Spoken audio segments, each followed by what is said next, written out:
بسم اللہ الرحمن الرحیم۔ جلیں گی علم و عمل کی شمع، ہدایت النور کے ہی دم سے۔ احکامات سے غافل ہیں، اللہ کے حکموں کو توڑ رہے ہیں، تو وہ عالم مصیبت میں جائیں گے۔ اللہ تعالی ہم سب کو عالم مصیبت سے بچائے اور ہم سب کو اپنے عالم راحت کی تیاری کرنے کی توفیق عطا فرمائے۔ نبی اکرم صلی اللہ علیہ وسلم نے عجیب غریب دعا ارشاد فرمائی۔ آپ صلی اللہ علیہ وسلم نے ارشاد فرمایا کہ اے پروردگار عالم، عالم امتحان میں جو کہ دنیا ہے، اس عالم امتحان میں کوئی ایسی مصیبت نہ آنے دیجیے گا جو میرے دین کو ضائع کر دے، میرے دین کو نقصان پہنچا دے۔ اللہم لا تجعل مصیبتنا فی دیننا، کہ اے پروردگار ہمارے اوپر، ہمارے دین کے اوپر کوئی مصیبت نہ آئے، کیونکہ دین اگر باقی ہے تو عالم راحت کی امید باقی ہے، اور اگر دین باقی نہیں ہے، ایمان باقی نہیں ہے، تو عالم راحت کی توقع عبث اور بیکار ہے۔ آج انسان ہر چیز کی تقدو کر رہا ہے، ہر چیز کے حصول کی کوشش کر رہا ہے، اور جب سے میڈیا اپنی انتہا پہ پہنچ چکا ہے، سوشل میڈیا ہے، الیکٹرانک میڈیا ہے، پرنٹ میڈیا ہے، اور اس کے ذریعے سے انسان کو یہ باور کرایا جا رہا ہے کہ بابر بعیش کوش، اے بابر دنیا کے اندر جتنی راحتیں حاصل کرنی ہے، جتنی عیاشی کرنی ہے کر لو، کہ عالم دوبارہ نیست، کہ عالم دوبارہ نہیں ہے۔ کچھ لوگ تو زبان سے اعتراف کر رہے ہیں، کچھ لوگ اپنے عمل سے اعتراف کر رہے ہیں، کہ عمل ایسا بنایا ہوا ہے کہ گویا کہ عالم آخرت کا تصور ان کے نزدیک کچھ نہیں ہے۔ جو کچھ بھی ہے دنیا کی کامیابی ہے، جو کچھ بھی ہے دنیا کا سکون ہے، جو کچھ بھی ہے دنیا کی عزت ہے، جو کچھ بھی ہے دنیا کی راحت ہے، جو کچھ بھی خوشی ہے تو دنیا کی خوشی ہے۔ اگر آپ دیکھیں تو ہماری 24 گھنٹے کی زندگی کے اندر ہم کتنا وقت دین کو دے رہے ہیں اور کتنا وقت دنیا کے حصول کے لیے لگائے ہوئے ہیں، تو نظر آئے گا کہ ہماری زندگی کے 24 گھنٹے جو بیداری کے اندر گزر رہے ہیں، وہ 24 گھنٹے بیداری والے وہ صرف اور صرف اس جستجو میں ہیں کہ کس طرح میری دنیا اچھی ہو جائے، کس طرح مجھے دنیا میں عزت مل جائے، کس طرح مجھے دنیا میں عہدہ مل جائے، کس طرح مجھے دنیا میں منصب مل جائے، کس طرح میری نیک نامی ہو جائے، کس طرح میں لوگوں کی نگاہ میں اچھا بن جاؤں، چاہے اللہ کی نگاہ میں 2 کوڑی کا نہ ہو۔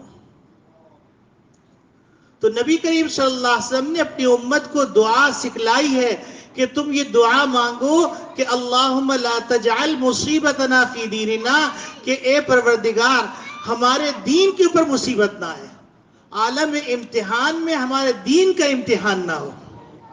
ہم بہت کمزور ہیں، ہم امتحان کے قابل نہیں ہیں۔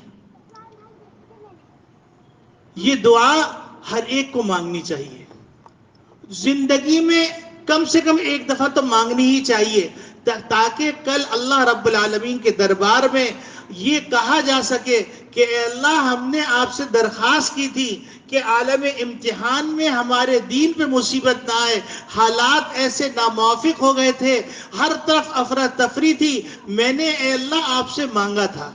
کل کو یہ نہ ہو کہ اللہ رب العالمین فرمائے کیا تم مجھے قادر مطلق نہیں سمجھتے تھے؟ کیا تم مجھے اپنا خالق نہیں سمجھتے تھے؟ کیا تم مجھے اپنا کارساز نہیں سمجھتے تھے؟ کیا تم مجھے اپنا پالنہار نہیں سمجھتے تھے؟ تم نے مجھ سے مانگا کیوں نہیں؟ تو یہ دعا ایک دفعہ میرے ساتھ سب دہرا لیجئے، اللہم لا تجعل مصیبتنا فی دیننا ولا تجعل الدنیا اکبر ہمنا ولا مبلغ علمنا ولا غایت رغبتنا۔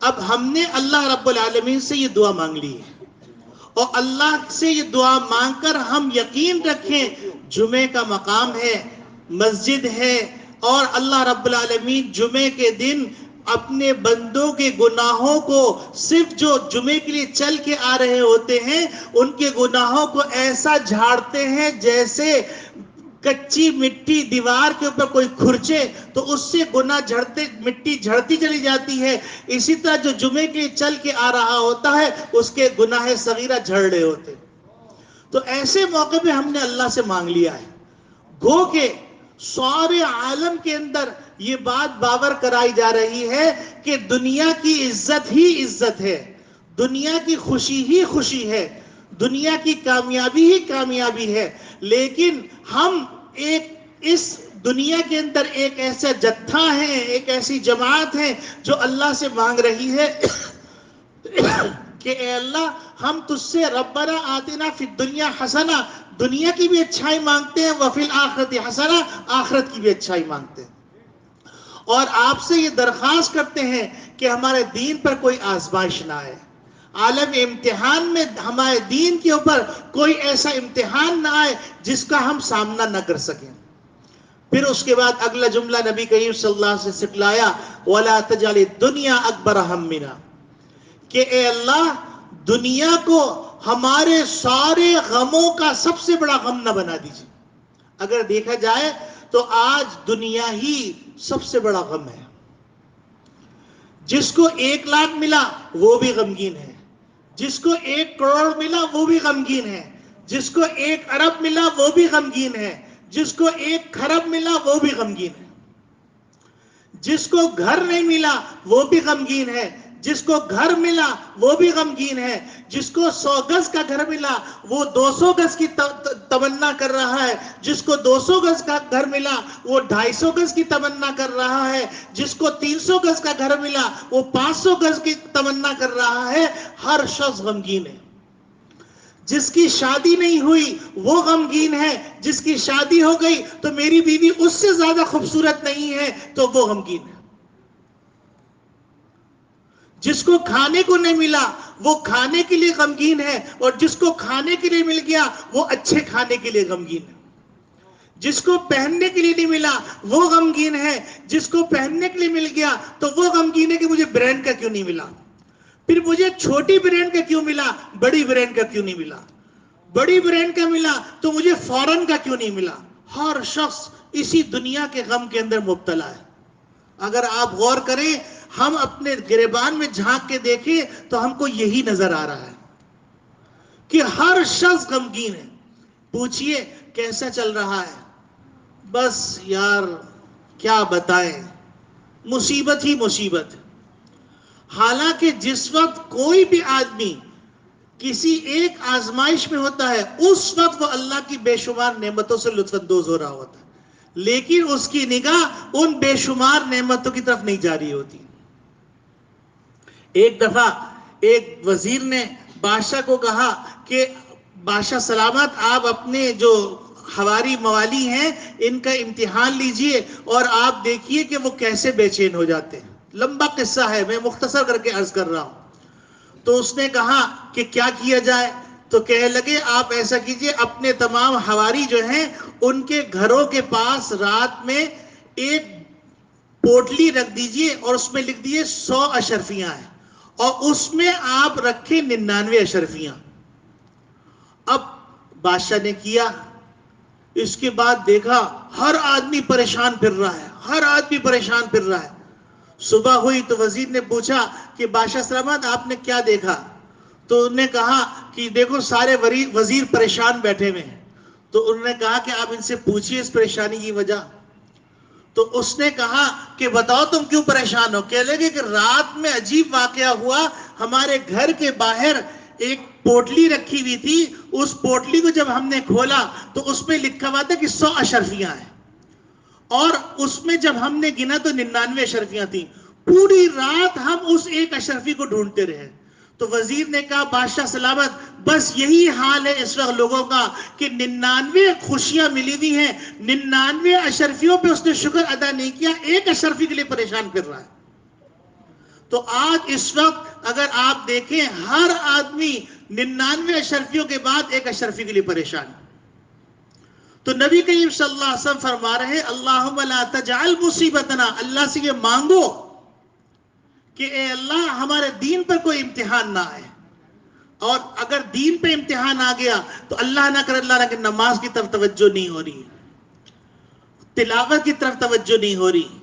نبی کریم صلی اللہ علیہ وسلم ہر حالت کے تغیر کے اوپر ایک دعا بتلائی ہے کہ تم سو تو یہ دعا پڑھو، تم اٹھو تو یہ دعا پڑھو، تم بیت الخلاء جاؤ تو یہ دعا پڑھو، تم بیت الخلاء سے نکلو تو یہ دعا پڑھو، تم وضو کرو تو یہ دعا پڑھو، تم وضو سے فارغ ہو تو یہ دعا پڑھو، تم گھر سے نکلو تو یہ دعا پڑھو، تم گھر میں داخل ہو تو یہ دعا پڑھو، تم مسجد میں جاؤ سواری کے اوپر بیٹھنے لگو تو یہ دعا پڑھو، سواری سے اترو تو یہ دعا پڑھو، مسجد میں داخل ہو تو یہ دعا پڑھو، مسجد سے باہر نکلو تو یہ دعا پڑھو. نبی کریم صلی اللہ علیہ وسلم ہر حالت کے تغیر کے وقت ایک حالت سے دوسری حالت میں جب منتقل ہو رہے ہیں اس کی دعا سکھلائی تاکہ ہر وقت اللہ کی طرف دھیان رہے. کتنے لوگ ہیں جو اللہ کی بے شمار نعمتیں کھاتے ہیں لیکن بسم اللہ وعلی برکت اللہ نہیں پڑھتے. کتنے لوگ ہیں جو شاندار لباس پہنتے ہیں لیکن الحمدللہ الذی کسانی ما اواری بھی عورتی واتجمل بھی فی حیاتی یہ دعا نہیں پڑھتے. ایسی بے شمار باتیں ہیں. تو نبی کریم صلی اللہ علیہ وسلم فرما رہے ہیں تم اللہ سے مانگو اللہم لا تجعل مصیبتنا فی دیننا، اے اللہ ہمارے دین پر عالم امتحان میں کوئی امتحان اور کوئی مصیبت نہ آ جائے. وَلَا تَجْعَلِ الدُّنْيَا أَكْبَرَ هَمِّنَا، اور ہمارے غموں کی جو بلندی ہے وہ دنیا نہ ہو کہ ہر وقت دنیا کی فکر میں لگے رہیں. وَلَا غَایَةَ رَغْبَتِنَا، اور ہماری رغبت کی منتہا یہ دنیا نہ بن جائے. وَلَا مَبْلَغَ عِلْمِنَا، اور ہم علم جو حاصل کریں وہ سارا کا سارا دنیا کے حاصل کرنے کا علم ہو، ایسا نہ ہو. اگر ہم دیکھیں تو ہم اپنے بچوں کو کتنا دین سکھلا رہے ہیں. کتنے بچے ہیں جن کو 5 کلمے یاد ہیں، کتنے بچے ہیں جن کو آیت الکرسی یاد ہے، کتنے بچے جن کو قرآن کریم کی تلاوت کرنا آتا ہے، کتنے بچے جن کو غسل کے فرائض یاد ہیں. کہ بچے تو بچے، بڑوں کا بھی حال اللہ معاف فرمائے یہ ہو گیا ہے کہ غسل کے فرائض نہیں آتے. کسی نے سوال کیا کہ غسل کے فرائض کیا ہیں تو کہنے کہ یہی کلمہ پڑھنا اور کلمہ پڑھنے کے بعد نہا لینا، یہ غسل کے فرائض ہیں. یہ بڑے بڑے لوگ بتلا رہے ہیں. اب آپ بتلائیے کہ غسل صحیح نہیں ہوگا تو نماز کیسے صحیح ہوگی؟ کتنے لوگ ہیں کہ کب سے وہ ناپاک ہے، آج تک وہ ناپاک ہے کیونکہ انہوں نے غسل کے فرائض ہی ادا نہیں کیے. یہ ہے دین پر امتحان، یہ ہے دین پر مصیبت. تو نبی کریم صلی اللہ علیہ وسلم فرما رہے تم اللہ سے مانگو اللہم لا تجعل مصیبتنا فی دیننا، اے اللہ ہمارے دین پر مصیبت نہ آئے. اس سے زیادہ افسوسناک بات یہ ہے کہ اس مصیبت کو ہم مصیبت نہیں سمجھ رہے ہیں. یعنی دین ہم کو نہیں آتا، ہم کو احساس نہیں ہے، ہم کو فکر نہیں ہے، دین کو سیکھنے کی فکر نہیں ہے. یہ تو اللہ جزائے خیر دیں، حضرت مولانا عطا الرحمان صاحب نور اللہ مرقدہ جامعہ کے قدیم استاد، اور وہ ایک حادثے میں شہید ہو گئے تھے. انہوں نے ایک نصاب مرتب کیا اور پھر اس کے بعد مولانا امداد اللہ صاحب نے ایک نصاب مرتب کیا اور اس 2 نصاب شروع کیے. ایک نصاب شروع کیا 40 روزہ کورس اسکول اور کالج کے بچوں کے لیے، اور ایک نصاب شروع کیا 2 سالہ دراسات کا، جس میں جو لوگ دنیا کے علم حاصل کر چکے، کاروباری زندگی میں مصروف ہیں، ان کے لیے نصاب مقرر کیا کہ صبح فجر کے بعد 7 بجے آ جائیں اور 9 بجے تک پڑھ کے اپنے آفس چلے جائیں. یا پھر اگر وقت نہیں ہے تو آفس سے واپسی پر مغرب کے وقت آئیں اور رات 10 بجے تک پڑھ کے گھر چلے جائیں. 2 سال کا نصاب مرتب کیا. تو ہمارے علماء تو اس بات کی کوشش کر رہے ہیں، دعوت و تبلیغ کے نام سے جو محنت ہو رہی ہے وہ اسی بات کی کوشش کر رہی ہے کہ دین کی طلب پیدا ہو جائے. دین کی طلب پیدا ہوگی تو اس دین کے اوپر آئی ہوئی مصیبت کو مصیبت سمجھیں گے، ورنہ دین پہ آئی ہوئی مصیبت کو مصیبت ہی نہیں سمجھ رہے. گھنٹوں بیٹھ کے ہم ٹی وی دیکھ سکتے ہیں، لیکن اگر نماز کے لیے 1 منٹ زیادہ انتظار کرنا پڑ گیا بڑی ناگواری ہوتی ہے. دنیا کے گانے سننے کے لیے ہم پورے کیسٹ سن لیتے ہیں، لیکن اگر امام نے بڑی تلاوت کر لی تو ناگواری کا اظہار کیا جاتا ہے کہ امام صاحب نے آج لمبی تلاوت کی، ہم تھک گئے، حالانکہ 10 منٹ سے زیادہ کوئی نماز نہیں ہوتی۔ یہ دین کی مصیبتیں ہیں جو اس وقت ہم کو پتہ ہی نہیں ہے کہ ہم اس دین کی مصیبت میں مبتلا ہیں۔ حتیٰ کہ ہم کو یہ بھی پتہ نہیں ہے کہ وضو کس چیز سے ٹوٹتا ہے، وضو کس چیز سے نہیں ٹوٹتا۔ لوگوں کے اندر مشہور ہے کہ منہ سے گالی نکل گئی وضو ٹوٹ گیا، حالانکہ وضو جس سے ٹوٹتا ہے اس کی سمجھ نہیں ہے۔ یا کسی نے اپنے پائچے کو اوپر کر لیا، پنڈلی کھل گئی، وضو ٹوٹ گیا۔ یہ تو سب ایک عام، آپ حیران ہوں گے، عام لوگوں کے ذہن میں وضو ٹوٹنے کی وجہ یہی ہے، لیکن یہ پتہ نہیں ہے کہ وضو ٹوٹتا کس چیز سے، وضو کے فرائض کیا ہیں۔ وضو کے فرائض اگر چھوٹ جائیں تو پھر اس کے بعد وضو کے فرائض چھوٹنے کے نتیجے میں وضو نہیں ہوتا، لیکن ہم کو اس کا شعور نہیں ہے، اس کا احساس نہیں ہے۔ معلوم کیا جائے تو ڈگریاں ہیں۔ اب آپ مجھے بتلائیے، اصل تو ہم یہ کہتے ہیں کہ اللہ تیرا شکر احسان ہے کہ تو نے ہمیں ایمان والوں میں پیدا کیا۔ دنیا کے اندر کتنے لوگ ہیں جو بڑی بڑی ڈگریاں لیے ہوئے ہیں، لیکن ان کو اس بات کا احساس نہیں ہو رہا کہ وہ بت کے سامنے سجدہ کر رہے ہیں۔ ان سے پوچھیں کہ تم سائنس اور ٹیکنالوجی میں اتنے آگے جا چکے ہو، تمہیں یہ سمجھ میں نہیں آتا کہ تم نے اپنے ہاتھ سے ایک مٹی کی چیز بنائی، اسی چیز کو سجدہ کر رہے ہو، اسی سے مانگ رہے ہو، جبکہ اس کے اوپر اگر مکھی بیٹھ جائے تو وہ بت مکھی بھی نہیں ہلا سکتا۔ اگر بت کے ہاتھ کاٹ دیا جائے تو بت ہاتھ کو جوڑ نہیں سکتا۔ لیکن چونکہ دین کی مصیبت کو مصیبت نہیں سمجھا جا رہا، ایمان کی مصیبت کو مصیبت نہیں سمجھا جا رہا، اس لیے احساس ہی نہیں ہے۔ تو اس دعا کا تو میں یہ کہتا ہوں کہ ہر وقت اس فتنے کے زمانے میں ہر وقت مانگنا چاہیے، دن میں کم سے کم ایک دفعہ مانگ لینا چاہیے کہ اللہم لا تجعل مصیبتنا فی دیننا ولا تجعل الدنیا اکبر ہمنا ولا مبلغ علمنا ولا غایت رغبتنا۔ اور پھر اس کے بعد ایک اور کوتاہی، وہ کوتاہی یہ ہے کہ زبان کا بے دریغ استعمال کرنا۔ زبان کا بے دریغ استعمال کرنا، یہ زبان اتنی حساس چیز ہے، اتنی حساس چیز ہے کہ ایک عربی کا شاعر کہتا ہے جراحات السنان لہت تیام ولا یلتام ما جرح اللسان، کہ دیکھو نیزے کے لگائے ہوئے زخم اور گھاؤ مندمل ہو جاتے ہیں، لیکن زبان کا لگایا ہوا گھاؤ ختم نہیں ہوتا، اس کی ٹیس لگتی رہتی ہے۔ نبی کریم صلی اللہ علیہ وسلم نے یوں فرمایا، اذا اصبح ابن آدم، جب بنی آدم صبح کرتا ہے، فإن الأعضاء كلها تكفر اللسان، تو تمام اعضاء زبان کے سامنے عاجزی کر رہے ہوتے ہیں اور کہہ رہے ہوتے ہیں کہ اے زبان اتق اللہ فینا، تم ہمارے معاملے میں اللہ سے ڈرتی رہنا، ان استقمت استقمنا، اگر تم صحیح چلتی رہی تو ہم بھی صحیح چلیں گے، اور اگر تم نے کجی اختیار کی تو ہم میں بھی کجی آ جائے گی۔ یہ زبان اتنی حساس چیز ہے۔ نبی کریم صلی اللہ علیہ وسلم نے فرمایا لیس المؤمن بالطعان ولا باللعان ولا الفاحش ولا البذی، کہ مومن نہ تانا دیتا ہے، نہ طنز کرتا ہے، نہ لعنت منامت کرتا ہے، نہ فحش گوئی کرتا ہے، نہ بےہودہ بے مقصد گفتگو کرتا ہے، بے تکی گفتگو کرتا ہے۔ اگر آپ دیکھیں یہ 4 رذائل، 4 برائیاں آج عام ہو گئی ہیں۔ میاں بیوی پہ تانا کر رہا ہے، بیوی میاں پہ تانا کر رہی ہے، باپ بیٹے پہ تانا کر رہا ہے، بیٹا باپ پہ تانا کر رہا ہے، صحافی دوسرے کے اوپر طنز کر رہا ہے، سربراہ اس کے اوپر طنز کر رہا ہے، فحش گوئی تو عام ہو گئی، سلام دعا کے بجائے ایک دوسرے کو ماں بہن کی گالی کر کے، گالی دے کر مخاطب کیا جاتا ہے۔ یار یہ تو بے تکلفی کی بات ہے، میں ہر ایک کو گالی نہیں دیتا، تم کو ماں بہن کی گالی دے رہا ہوں، یہ تم سے محبت ہے۔